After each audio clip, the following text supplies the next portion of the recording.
Hi teachers, I am Nicole McCall. I'm a creative dance teaching artist.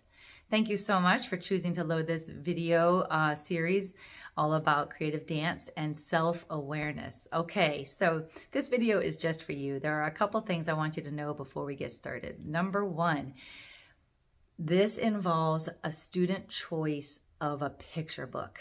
So I'm using a student's picture book as the source of inspiration for their dance improvisation later. So that means, please, can you take a moment to go to the school library or ask them to bring a book from home? They need a picture book that they love, something with a character or colors or a setting or something that they really resonate with. And the student choice is very important for this one. So number one, set aside some time to choose a picture book. Each student can have their own picture book.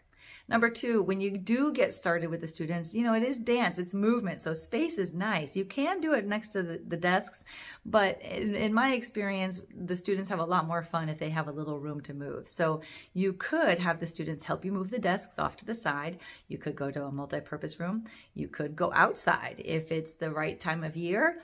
There is going to be a warm-up with some music, and music does make it fun. So if you have a portable speaker and you want to go outside, that is possible. I think the only thing I want to say left about this is just ways to differentiate. So ways to differentiate for this is that some students don't want to participate and they would make a good observer. I call them a journalist. They could be a journalist and kind of describe what they see happening in the room, or a scribe. There might be moments where people are sharing their reflections and the scribe might be the one to write the ideas down. Another thing with mobility issues, if someone is not fully mobile, you could have them copy me with their upper body or their lower body. If you have a student in a wheelchair, getting a partner to help push and pull and spin that student is really great. With consent, you could actually move students' arms for them, and I've had success with that in the classroom too. So there's a lot of different ways you can differentiate for some students. And at the end of this lesson, I'll also give you some ideas for extension ideas on how you can get deeper with it if it's really working. For example, what comes to mind right away is the natural progression for an improvisation to turn into actual choreography, like a pattern that they can repeat. It's not too hard to do, and it might be actually fun.